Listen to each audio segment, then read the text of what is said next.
When you look in the mirror, do you look at sagging skin, wrinkles? Do you look at spots all over your body? Or do you look at your inner and outer beauty? Well, so many times we look through these 10x mirrors and we find the worst case scenario. But could that worst case scenario be manifested by what we have lived in our past? And that's what we're looking at in our future that we perhaps need to deal with? Who knows?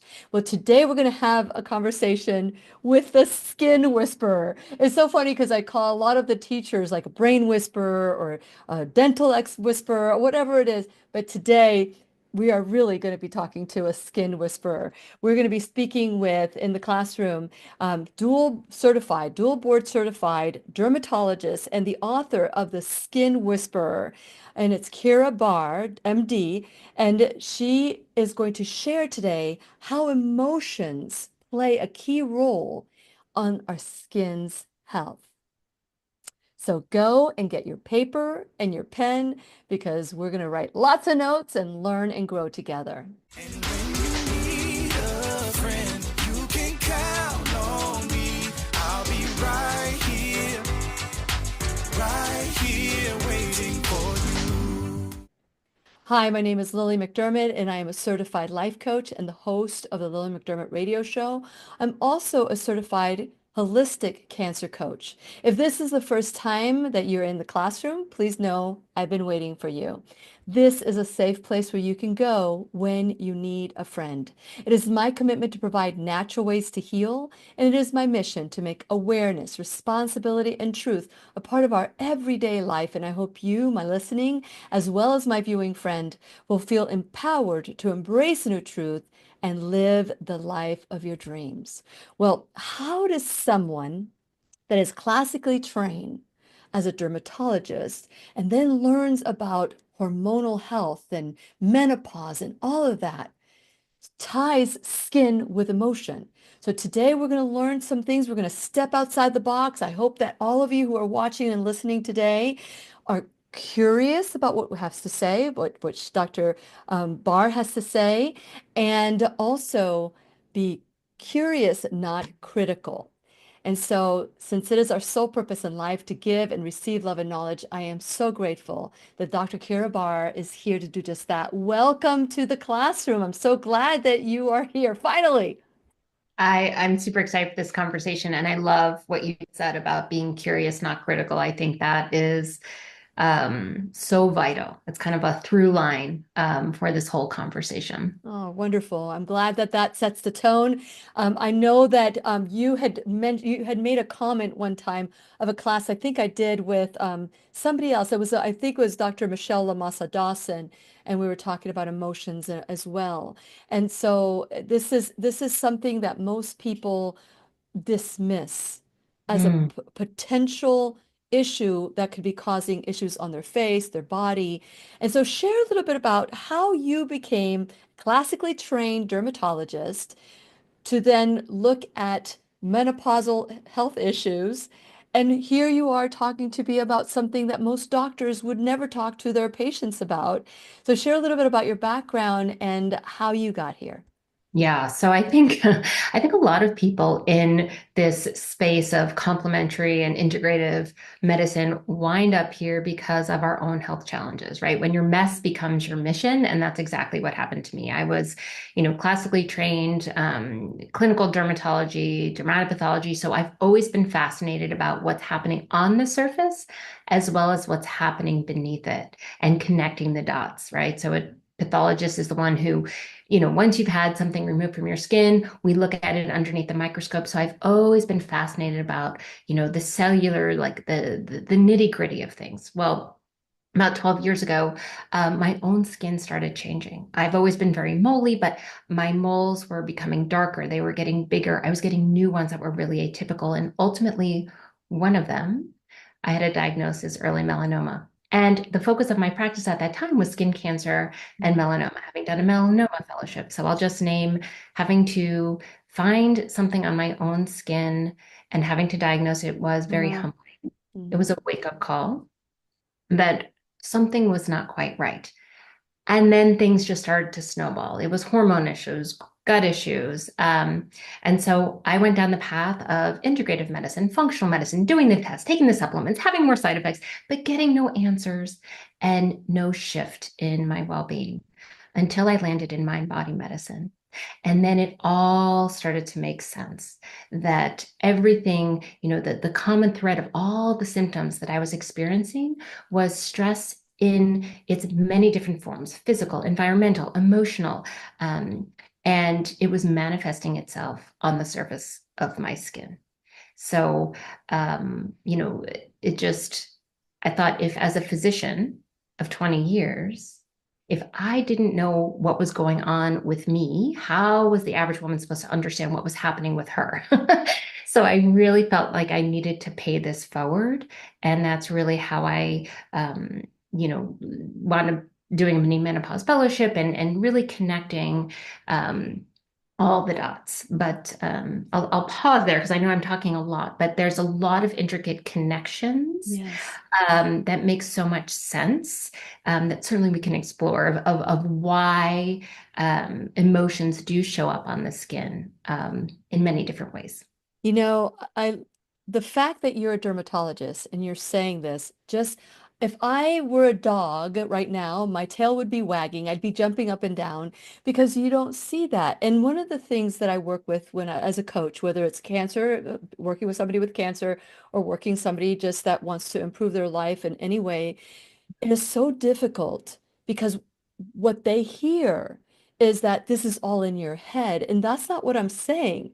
This Right. is in your body, and Yes. it's manifesting in different ways so that you can note it, deal with it, release it. So how do you go about as a medical doctor talking to somebody that has skin issues, or maybe, like there's so many times that I've met people that have all these rashes up and down their arms, and no medical doctor can tell her what's happening. How do you approach that with somebody that comes Yeah. into your office? Yeah, I'll name that. At this point, I too am working. I'm a certified life coach, somatic trauma therapy practitioner, mind body medicine practitioner. Just like I cannot get enough of this stuff. I Um, know, so right? I'll name that. At this point in time, I am working more as a coach and consultant. Mhm. The women that I work with, they have their primary dermatologist. Because this is not an either or. This is a both and. This is truly an integrative approach. So when someone comes to me at this point, they've tried all the creams, the pills, the diets, they've been told they need to fix their gut health, nothing is shifting. And so that's the invitation of like, okay, what's happening beneath the surface, right? Mhm. We may start with this rash and when it started, and I get really curious, right? That curiosity, not criticism. We're not trying to fix anything. We're trying Mhm. to understand what are all the pieces that may have contributed to what's happening right now. What's really important to understand is that the brain, the nervous system, and the skin are all intimately connected. They're derived from the same layer of embryologic tissue, which Mhm. means they have an even more special relationship than all the other organ systems in the body. And so they're talking to each other all the time. Case in point, I'm super excited to be here today, but my pits are a little bit sweaty, right? I'm a little bit nervous. So that is my brain and my skin talking to each other in real time. If we take one step further, there's something called the NICE network or the NICE system. And that is the nervous system, the immune system, the cutaneous and endocrine system. And they all communicate in a bi-directional fashion.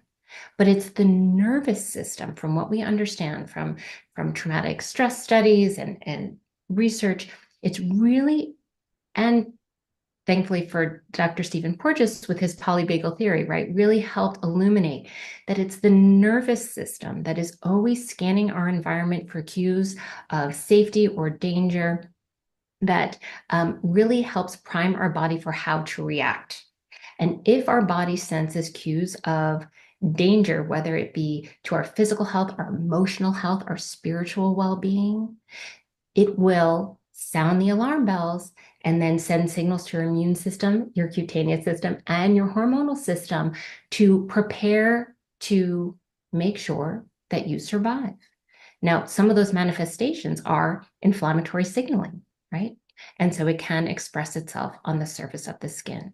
One last thing is that when we think about the stress response, and we oftentimes think of that as like a top-down process. It's our brain, right? Our nervous system and our brain getting these signals, sending, messages to the rest of our body. What many people may not know is that your skin itself has its own stress response system. Your skin has its own hypothalamic pituitary adrenal axis. So your skin is capable of making inflammatory signals and stress hormones. So it's like a double whammy for your skin. Your skin is both a target and a source of the stress response. Wow, that's the first time I've ever heard that.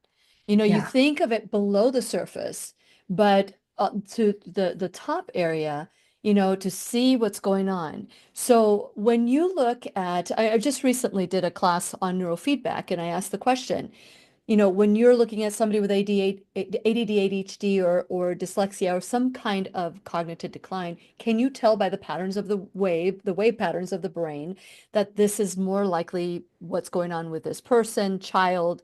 With you, when you look at skin conditions, can you go Mhm. back and say, oh, this person was molested, or this person hasn't dealt with their divorce, or is there like you see somebody with this condition and it always manifests this way, or is it, you know, not one size fits all? It is not one size fits all, and everyone has their very unique story. But what's interesting is there are certain conditions. I just gave a grand rounds about this Mhm. to dermatology residents because I really think it's so important that we start connecting these dots. Mhm. Urticaria, for instance, chronic urticaria, which is chronic hives. So these big red Yes, out-like yes. um, lesions that may come and go, and there doesn't seem to be rhyme or reason. Why is it happening? Well, it's really interesting that hives are often thought of as an emotional allergy. And there was a recent paper that came out of Turkey, I believe, that showed the link between childhood trauma and chronic hives, right? And so again, our it's hard because when we see things in the mirror and when we see that our skin is inflamed and dyspigmented, it can be really easy to be hard on ourselves, as you mentioned, to be very critical. But the important thing to keep in mind is that your body is always working for you. And so these uh, inflammatory lesions and other things, they are clues and information that your body is needing something that it's not getting, per se. Sometimes that is in the form of nutrients, sometimes it is in the form of sleep and rest and connection. Um, but these manifestations are happening for a particular reason. And especially inflammatory conditions, there's many that Mhm. have their roots in traumatic stress, childhood trauma. So, yeah. Yeah, it's amazing when you're looking at someone, and one of the things that I've learned through, I don't know if you know who Dr. Lorraine Day is or was, and Carol Howe, who is like the lead person in the Course of Miracles. She's the one that was trained by the original person. When you listen to the teachings that they and like pour onto us, you learn that sometimes these lessons or these issues come because we need to deal with whatever is trapped in our body. How do you know this isn't just an allergic reaction to bee sting, or it's an actual internal manifestation of childhood trauma? Because I love the connections with Hive, just like you can make a connection with, for example, colon cancer, or with anger, and those different things that we learn in New German medicine, Reiki hammer and all that. But how can you tell? At what point do you stop trying to dig in before you say, yeah, this is something that you just need a topical cream for? I think, again, everyone's story is very unique. You have to understand the context. Hmm. Not everything is trauma. At this point in the world, I would imagine it would be hard pressed to find anyone who hasn't experienced at least one Correct. traumatic event. Yes. And there are really interesting studies on eczema, for instance, that right, we talk about transgenerational trauma, intergenerational Mhm. trauma, and maternal stress, um, and the impact on their child's developing atopic dermatitis. What they found is that if the mom was very stressed, the child had an increased likelihood of developing atopic dermatitis because mom's cortisol levels cross the blood-brain barrier of the unborn child. Yeah. So I would think, there's probably always some aspect of mental, emotional piece that often gets overlooked. But if someone is struggling and their skin feels like it's on fire, right? This is always going to be a both and. We have to put out the fire. They may need the topical Yeah. medication, need to get them some relief. And then when they have some bandwidth and capacity to be able to dig a little bit deeper, that's when we can really explore, okay, so hopefully this won't happen again to the same degree. Tell me about, your life, the lifestyle factors. Tell me about your relationships. Like, I always think of skincare as it's all about relationships, right? Mhm. Because your skin as your ultimate boundary between your internal world and your external world, your ultimate boundary between you and everything outside Interesting. of you, Hmm. Hmm. people, things. Your skin is in relationship with everything that you think, feel, and do. So we need to understand what those relationships are, the quality of those relationships, the quality of the relationships with the people in your life, with the personal care and household products that you use. Sometimes it is just that there's something that's irritating and compromising the skin barrier. Yeah. Maybe it's about how you nourish yourself, both food and otherwise. So we get really curious and kind of do an entire audit of everything that can impact your skin, which is pretty much everything. Yeah. Okay. So there are people, and I've seen this over and over again, that get bitten by a tick and nothing happens. They're just got bitten by a tick. Maybe they take some allergy, whatever medication. It's a small thing, but then there's other people that become bedbound. Mm. At what point now do you say, okay, somebody can get bitten by a tick and nothing happens to them. Some Mhm. have mild reactions, and some become bedridden where they're getting their last rites. At Yeah. what point can you say, we need to dig deeper? At what point do you ever say that even? Well, on name, I am like, I'm not a Lyme expert per se, but I understand that, analogy or scenario. Yes, yes, it's If you more. think about it as like from the nervous system perspective, like this nice network, right? Chronic and traumatic stress is something that's going to mess up how nicely that network plays together. So if you think of your nervous system kind of like this bucket, right? Um, and you may come into this world, as I just mentioned, that maternal stress impact or transgenerational trauma impact. You might come into this world with your bucket already like kind of a third of the way full. Then you add in financial conflict, relationship challenges, world events, and the bucket just keeps getting more full, more full, more full. Then you get bit by a tick, bitten by a tick, right? Your capacity for resilience is going to be much smaller than someone who hasn't had those same lived experiences.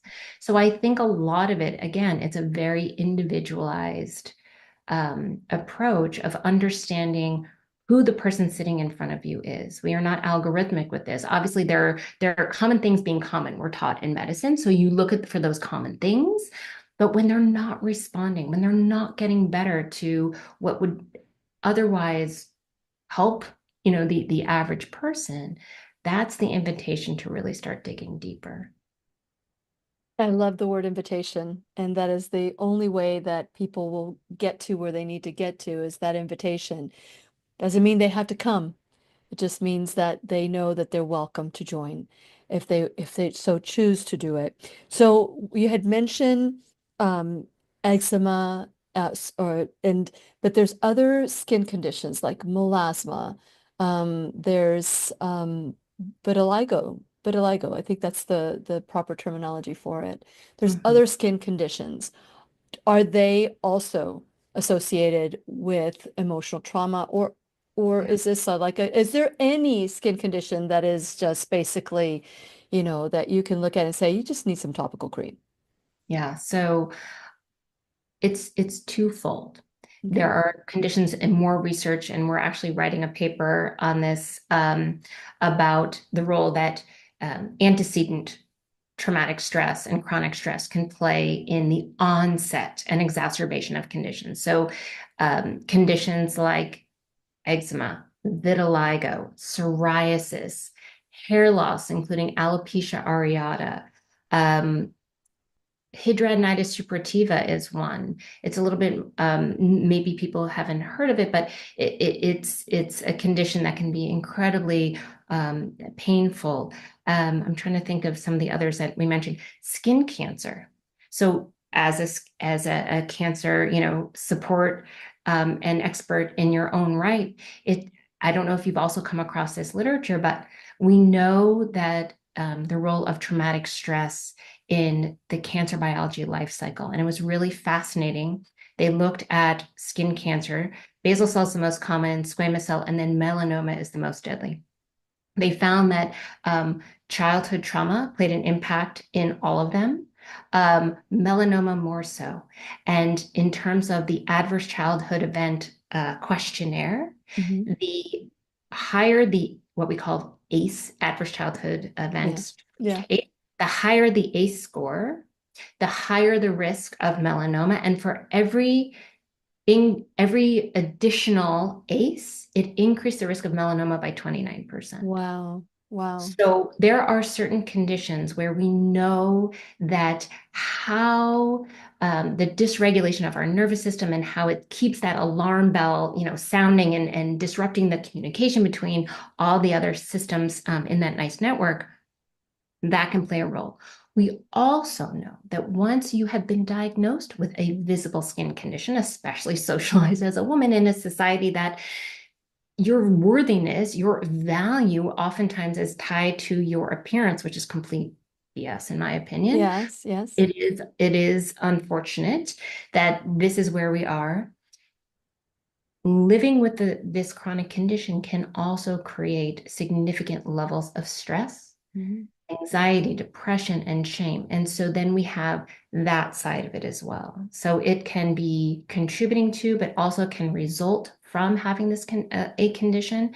And we have to make sure that we address both sides, right? Skincare is so much more than what we put on our skin, or the medicines that we take. It's really caring about the person living inside of it, because that is what trauma is, right? Trauma isn't in the event, it's how that event impacts the physiology and the psychology of the person who had to live through that experience. You So know, our care approach has to account for that as well. Sorry. no, no, no, no, no, no, please don't. I love what you're saying. I love, I didn't share this with you when we first met, but when I turned 40, I started developing spots on my face. Mm. And they just kept getting worse, and they were like all over. It was almost like a mask. One of the doctors, dermatologists that saw me thought I had Addison's disease and Mm. had me tested for that. And it just kept getting worse and worse and worse. And of course, when you have something like that on your skin, you want to camouflage it. And so I looked for things that would just like you could plaster on my face so you wouldn't see the scars underneath. But I was listening to Dr. Dwayne Dyer many, many years ago talking about how this is before I became a coach. This is before a lot of things in my life, now 20 years later or so. But he was talking about his daughter, how she developed these little worms that are in the face. And the dermatologist says we could take them out, but it could leave a scar. But if you tell them that you don't need them anymore, that they're not welcome anymore, then they'll go away. And so he tells the story of his little girl underneath her sheets with a mirror and a flashlight talking to the worms. And they went away. They went away in a short period of time. And I remember hearing that story, and it kind of like went into my Rolodex of my mind. And moving forward, once I started learning about, the mind-body connection and all those things, I took my spots and I started talking to them Mm. on the mirror. And to me, it was a reminder of how ugly I felt as a child. And I joke with my siblings because they say, "Why did you feel so ugly?" And I'm like, "Because you guys made me feel ugly. You told me I was ugly the whole entire time." And so I started looking in the mirror and talking to the spots. And once I made that connection that I didn't need the spots anymore to remind me I was ugly, but that I have learned that I am beautiful in so many different ways, all of a sudden, I started my mind open to um, having my amalgams removed. And, then I started doing other things once I opened my mind to the possibility that I could get rid of these spots without medications, without any of those things, that they would go away. And to this day, and oh, changing my makeup because makeup has a lot of poisons and toxins that can irritate the skin as well. They're gone. They're Mm. gone. So that's my story and why I love the fact that you do what you do because many dermatologists would have given me, I mean, there was just so many things that they were trying to put on my skin.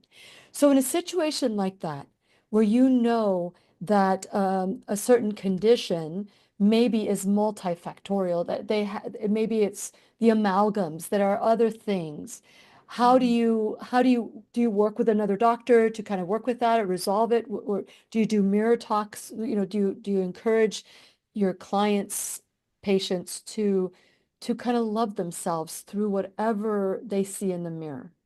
Yeah, absolutely. I mean, I can relate to your story. That's kind of how I wound up in where I am. I was born with two birthmarks on my face, and kids at school called me coffee stain face. And so at a Oh, very young age, I learned that our skin could be a source of humiliation and shame. yes. And and found myself hiding in plain sight for much of my life, trying to please and appease, because if they thought that my Mm, superficial skin surface was not pleasing, then am I as a person not pleasing? And it totally shifted my whole way of being. And ultimately, I know that that's what led to all of my health issues and the cumulative effect. So I totally relate to that.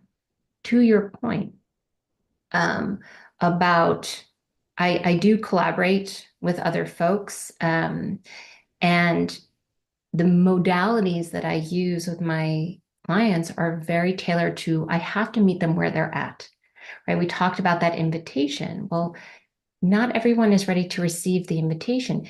If their condition has been very painful physically as well as emotionally, going inside the body to get really curious about what's happening beneath the surface, they might not have the capacity to do that right away. So I use both what we call a top down as well as a bottom up approach. A top down is more of that, we're talking about their experience. And this is where, traditional talk therapy has been very helpful, but it has limitations because we know that when we're very stressed or overwhelmed, as Dr. Dan Siegel talks, like we flip our lid, our thinking brain goes offline. And we also know that experiences, they land in our body, right? They land when we don't have the time, space, or permission to really complete the stress response, to say what we wanted to say, to move in the way that we wanted to move, especially as children, right? We may have been told it's not okay to use your voice. We might have been told to sit still. And so that energy gets kind of thwarted and stuck in our body and can manifest as tension and many different symptoms.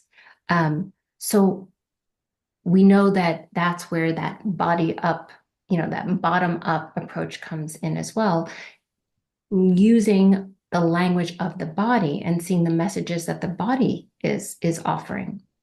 A lot of times, you might say, "Hey, how are you doing?" And someone's like, "I'm fine," right? Like they're testing. You're like, Your mind is saying one thing, but your body is clearly offering a different message. Mhm. So the modalities that I use with clients are going to have to be tailored to where they're at, what they're open to receiving, the invitation that they're have the capacity to take. So we may do movement, we may do meditation, visualization, we may talk about it, Mhm. inner child work, parts work. There, lots of different modalities that come in under the umbrella of an integrative trauma Mhm. resolution approach.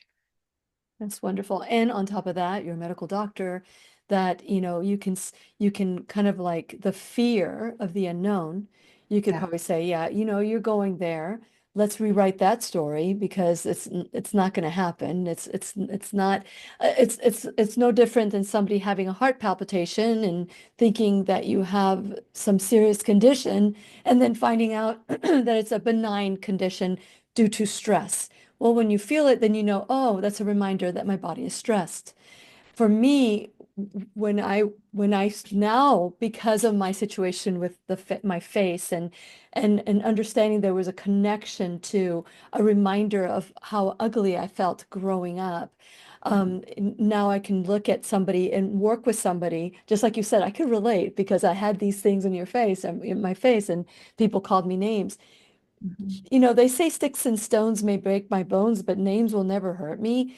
That is not true. Those names can hurt. And we've created a complete, you know, um, we dismiss all these names. And I've heard parents call children these names too, and it just gets me to the core because if words could leave scars, or if it could make you bloody, then people would understand that they do mean something. So how do you encourage um, your clients, your patients, to rewrite that story just like I rewrote my story, and sought help, and not only for myself, but now I went back and became a coach because I saw the value of it.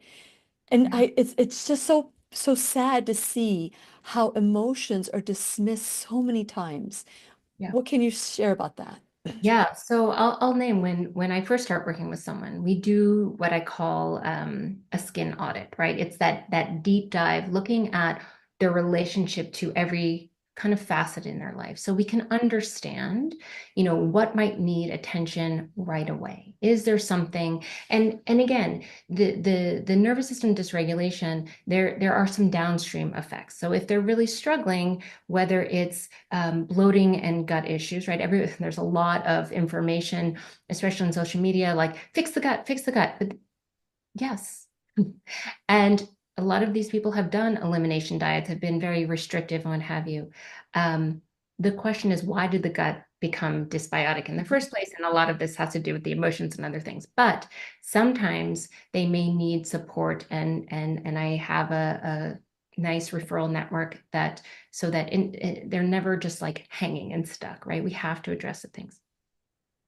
But in order to rewrite that story, it's not about reliving the story because that can be re-traumatizing, but that's where we go to the body. This is what somatic work is. Soma is Greek for the living body within. We look to see how the body is responding as you may be talking about something. Mhm. So for some people, right, I use modalities like art. We use narrative medicine. So we may write about it. There may be, as you talked about, maybe there's some mirror work. And we have to go at a pace that honors where they're at and how their nervous system receives it. Because the last thing that we want to do is create a cue of danger because we're going too fast. It's too much, too fast, too soon. Or, for some people, maybe we need to go a little bit faster because they haven't had the support for too long. But we have to be very caring and compassionate, right? This isn't about fixing anything. What I love about this work is there is a lot of education, right? We are in a classroom right now. The work I do with my clients is kind of this living classroom. We're learning about them, but they're also learning about themselves so they understand their physiology and their psychology that they make so much sense. Well, of course, this is inflamed right now because of, what happened then and what's happening right now. It's a compound effect. People experience a lot of relief when they understand I'm not broken. No, you're not broken. Things just, the signals have gotten a little bit of crossed.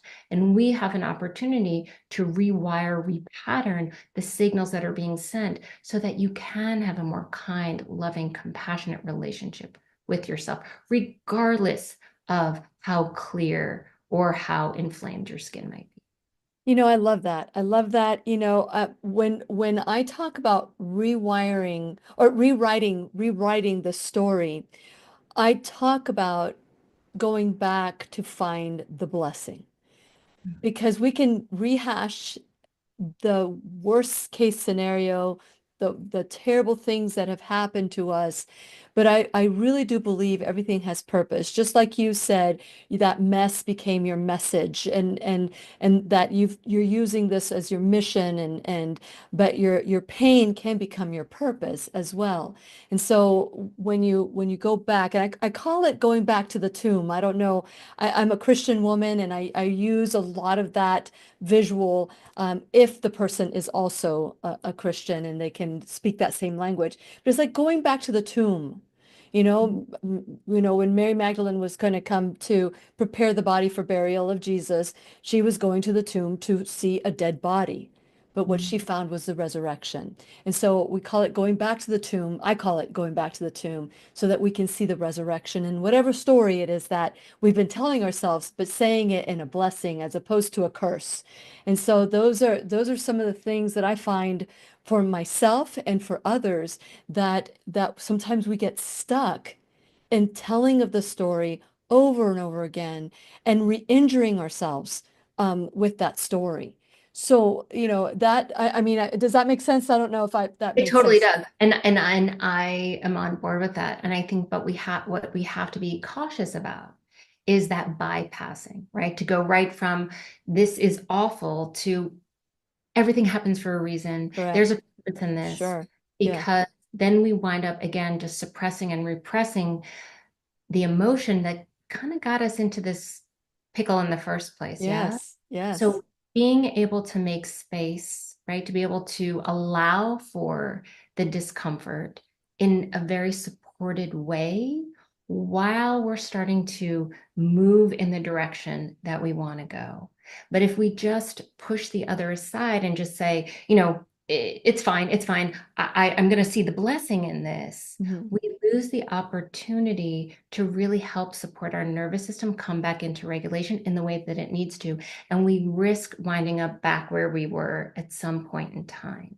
So I love this idea of eventually we may be able to see the gift, but Mhm. we have to make sure that we are creating the time, space, and support to address what's really here for us right now. Of And, course. Yeah. uh, for many of us, that could be unresolved anger. Um, Anger is actually psoriasis, for instance. The Mhm. number one emotion associated with psoriasis is anger. But as you exfoliate, I love skin as a metaphor because as you exfoliate, you shed the layers. What's underneath the anger?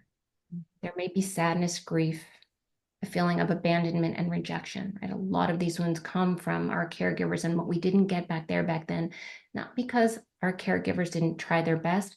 They may have not had the capacity, they might have not known how, and the wounds were created, right? But underneath that anger are unmet needs. And so recognizing, okay, I'm angry, I can be with the anger. How do I health in a healthy way, metabolize and process that anger? Can I be with this sadness? How can I support myself, right? And there's a lot of practices that I teach people to be able to be with that. Okay, from that place, now how can I move myself in the direction, now that I've created the space to be able to work through that, where's it that I really want to go? Because now I have the capacity, I have more bandwidth to be able to focus my attention there. And it makes all the difference when it's more in again, this is going at a pace that is just right for each individual person. Yeah, I love it. I love everything you're saying, and it resonates so well with me. I want to take a moment and just get people to, for those of you to want to share this video, go to whenyouneedafriend.com. The audios are all in the website, but you can also subscribe to the website at whenyouneedafriend.com. This is where we take 100% responsibility for our life and share it with your friends, the people that you love, and also maybe a start of a dialogue. You just never know with any of these. So today's class with Dr. Barr is just amazing. I hope that as you're listening to her and the conversation, that things are sparking in you, like saying, yeah, I deserve this. I deserve to dig a little deeper, get my soul shovel out and dig, dig, dig until there's only truth. There's always that for you. And there's that light, there's the breakthrough after the breakdown, as we've learned so many times. And so I want to encourage you to go to whenyouneedafriend.com. Please subscribe, like, and follow me on all social media. Support my sponsors. Check out my Lily Approve, the Shop Now bag, Lily Approved products from head to toe, even pain management and beauty products that don't have the chemicals in your body that most over-the-counter and other name brands that are name brands and you're spending lots of money for can cause harm also on your body. And then last but not least, you can become an enrolled student in the classroom, whether it's $1 or $1,000 a month or a one-time donation, whatever you can give. Everything is appreciated. Today, I want to remind you that in April, we have the I Am the Solution Natural Health Summit, and we're going to be focusing on on cancer and autoimmune disease. So keep April 5th in mind because we're going to be coming together in Brevard County and we're going to be celebrating learning together and being curious together and laughing together and having fun as well. And so mark your calendars for April 5th. So because it's right around the corner. And today we have Dr. Keira Barr. She is a double board certified. She's when it comes to dermatology and also menopause and the changes of the skin, which I'd love to talk about that as well. But you can find her at drkeirabarr.com. If you're a subscriber, you already have all her information and you have a link to her book, The Skin Whisperer. Thank you so much for being here today. I really do appreciate it. And I love what you're saying. It just resonates with every cell in my body. Thank you. Oh, it's my pleasure. Yes. So is there anything that, I mean, it's February, we've already begun the year. Is there anything that you have going now that you would like to promote? Is there anything that's happening in your website or with your group, your practice that you'd like to share? Yeah, well, my website, I'm grateful. It was recently updated so people really can get a sense of what this work is all about, what my approach is. Our group program, Calm Mind, Calm Skin, will be there's a wait list growing right now in terms of Good. when it's going to be the actual date and learning more about, where you're at and what might work well for you working one-on-one. Not everyone loves to be in groups. So I would invite everyone just to check out the website. And there's a quiz actually that can be really helpful in terms of learning about what your stress triggers are. A Mhm, lot of times we know like 90% of, or upwards of 90% of all doctor's visits are for stress related issues. mhm, Skin issues are among the number one reason people go to the doctor. And your doctor might tell you, you really should manage that stress. And then they mhm, send you out on your way or they recommend some app. And you're like, yeah, but how do I actually? mhm. How does this work? That's exactly what I teach you. And this quiz will actually help you pinpoint what the stressors are in your life and give you actionable tips right away that you can put into practice. So I would encourage people just to visit the website to be able to get that information and be able to take charge and be empowered to start caring for their skin from both outside in and inside out. Yeah, let's talk about the outside to the inside. Let's talk about some of the things that we need to be aware of that can cause us harm. We spend a lot of money on our makeup, and it's interesting that if I were to do an event where it's all physical, it's like there's like people that come in. Like if I were to promote a plastic surgeon, for example, or something like I have a product in my website. It's microcurrent And you can do a facelift. You can also relieve pain from your body. But they just want that facelift, it's like that's one of the frequencies that you can use, but it's really, you can do just about anything. But so let's talk a little bit about the way that we can feed our skin. What are some of the things that are good for our skin that we may not know about? Yeah. So I think one of them, if you're talking about outside in, especially you're in sunny Florida, even though I'm in overcast Pacific Northwest, 80% of UV rays come through the clouds, regardless. So sun protection is going to be important all year round. And those UVA rays, which we call the aging rays, because they penetrate window glass, like I sit in front of a window, so I'm getting exposure all the time. So wearing sun protection in your facial moisturizer, and if you work in front of a computer, wearing a tinted moisturizer, because the iron oxides in the tint will help protect against visible light, that blue light that's Really? coming from our devices. So Wow. that's number one. You need a very simple skincare routine, a cleanser, a topical antioxidant, which is vitamin C, E, and there's some other ingredients, but those two are the most researched. And then a facial moisturizer with a sunscreen, or facial moisturizer and then your sunscreen on top of it if your skin is a little bit dry. In the evening, similar, right? Wash your face, and ideally, right? Some people say, oh, do I have to wash my face twice a day? Actually, no. Just If the you skip night. it in the morning, do it in the evening though, because if you've worn the sunscreen, you've been outdoors, if you live in a city where there's more aerosolized particles and grime, you can cleanse that in the evening, antioxidant serum again, and then you want to support skin cell turnover and rejuvenation, because especially as we are maturing and things are slowing down just a little bit, you want to promote that. So that's where a topical retinoid or retinol is very helpful. If your skin is very sensitive, an alternative like bakuchiol has a similar functionality in the research that was done. And you can always use a moisturizer as well. Very simple, 3 to 4 steps. None of these 10 to 20 to ridiculous amount of steps from the outside.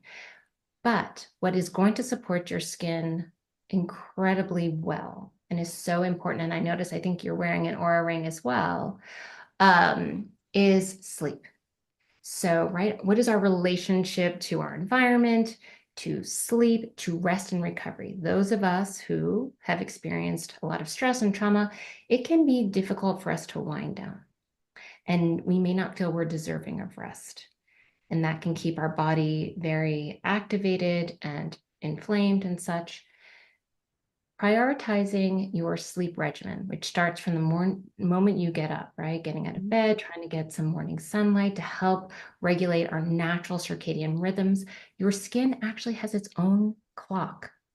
So this is why we apply medications and creams at nighttime, because your skin is more receptive. It can be absorbed. Skin hydration balance happens at night.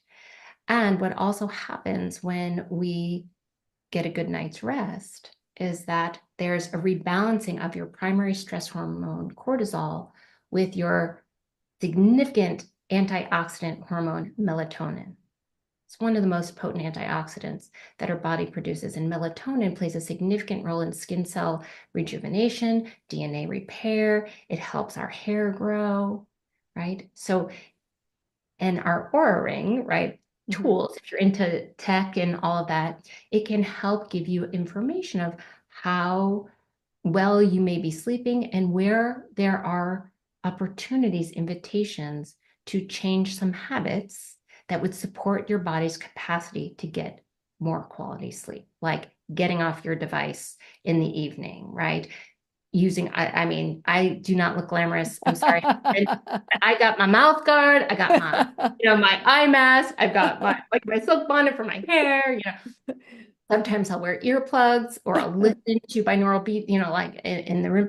So you want to set your bedroom up for sleep success. Success. Yeah. Yeah, absolutely. It's funny. Yesterday, for the first time, I met somebody that had something very similar to me, and I said, "Oh, is My hair. Sometimes I'll wear earplugs or I'll listen to binaural beat, like in the room. So you want to set your bedroom up for sleep success. success?" Yeah. Yeah, absolutely. It's funny. Yesterday, for the first time, I met somebody that had something very similar to me, and I said, "Oh, do you have hematite? Because this is hematite." And Oh, so she goes, "Oh, I thought you had an aura ring," and I thought you had a hematite ring." so funny. So I can't I can't use devices like that. They like I had a Fitbit a long time ago when the Fitbit came out. I Mm, couldn't sleep. I yeah. just couldn't sleep. And so I took off as a matter of fact, I got tested, muscle tested by a chiropractor, and I tested strong. And that following time that I went back, I had the Fitbit on, and Yeah. my body was weakened. And he said, "Take that off. Your body is not doing well with that." So I took it off, and I've never really put any of that. How does I guess this is not an Aura commercial or anything like that, but does that affect your body in any way? I know it's taking data, but is it affecting your body in any way? So they say that it's low EMF Okay. and there's airplane mode and such, but right, it's all individualized, Yeah, right? I just can't. How sensitive is your body to it? And again, there may be times where you're not as sensitive and other times where you are, depending, again, that analogy of the bucket, how full is your bucket? Um, and you don't always need data, right?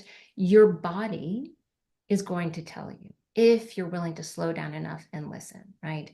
Sometimes we push through, we might caffeinate, right? We might caffeinate, we might wind down in the evening, and we are muting the body's actual signals. So, really just getting really curious about how am I feeling? Do I have the energy? Am I just pushing through because I'm told that I have to versus honoring what my body actually is asking for? So, Yeah, yes. So I want to go specifically with sunscreens. You were talking about how even standing on a window or the yeah.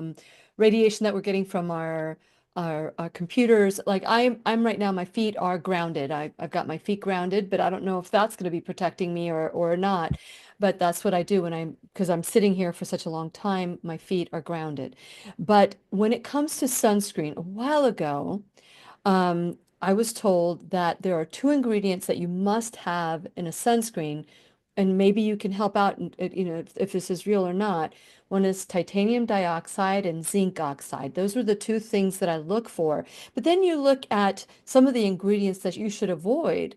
And I think it's the titanium dioxide. They're like, "Yeah, you don't want that." So what are some of the ingredients that you should look for? Because there's a lot of sunscreens that are banned in Europe, but not in the United States. So what can you say about that? I'll name, I think, Canada even and the European Union, they are more stringent on what is allowed, what isn't allowed in our country. I think it's like since the 1940s, since new regulations have been passed, we are way behind the times in that. Titanium dioxide and zinc oxide have been given the check mark by the FDA as generally recognized as safe and effective. So I typically titanium dioxide, I think, in terms of nanoparticles and such, zinc oxide is the ingredient that I go to. We use it in diaper paste. Yeah. So we know that it's safe for young to old, less sensitizing for most people. They've done studies in terms of absorption, and you'd have to use, it's not always done in human studies. So I would say zinc oxide is your best bet. Some of the other ingredients like octinoxate and avobenzone, some people have irritant contact dermatitis and such. So I say keep it simple. Zinc oxide is very well researched and very safe across the board for the entire family. And not titanium dioxide? There's no need for that? So titanium, I mean, oftentimes they're paired together Mm-hmm. and together they can provide kind of a synergistic effect. Okay. Some of the UVA protection, that's where some of the what we call chemical type of sunscreens have a benefit for. But if you're worried or concerned, many of the sunscreens just contain zinc and they have been tested and they are very effective. Really quick, because we got a couple minutes left in the classroom here today, and I've loved everything, and I'm so grateful. I hope you can come back in the future. What is the number one ingredient that you would say avoid at any cost? Yes. fragrance, synthetic fragrance. It is known to be, because it's trade secret. We don't know what's in it. There could be endocrine disruptors and what have you. And also it's one of the number one causes of allergic contact dermatitis. So I would say the fragrance from natural, the ingredients that your product is made from, great. But anything when it says fragrance, do a little bit more digging to see if their company is willing to share with you what that might be. Otherwise, fragrance free. Fragrance free. And if it has essential oils, it says essential oils. It doesn't say fragrance, right? And so people think that this is essential oils. There's so much trickery, and if it's even a word. And when it comes to the health industry, the food industry, the pharmaceutical industry, as well as the beauty industry as well. It's just like we have to be our own advocate. We need to be our own MD, our own medical detective. So I thank you for doing that for us and helping us through the way. And what a wonderful conversation. Thank you for going beyond your classical training into becoming the amazing doctor that you are today. So thank you so much for joining us today. Thank you so much. And for those of you, please remember, we'll be right here waiting for you. Here at whenyouneedafriend.com. This is Lily McDermott and Dr. Keira Barr wishing you love, peace, joy, and unexpected abundance. Make it the best day ever. Good job. That's the best ever this year so far. Good job. The opinions and advice expressed on the Lillian McDermott radio show are intended for the individual callers and guests on the program and are presented to our wider audience solely for general educational purposes. Please act responsibly and consult personally with your own medical, psychological, or nutritional expert before taking any steps to improve your life.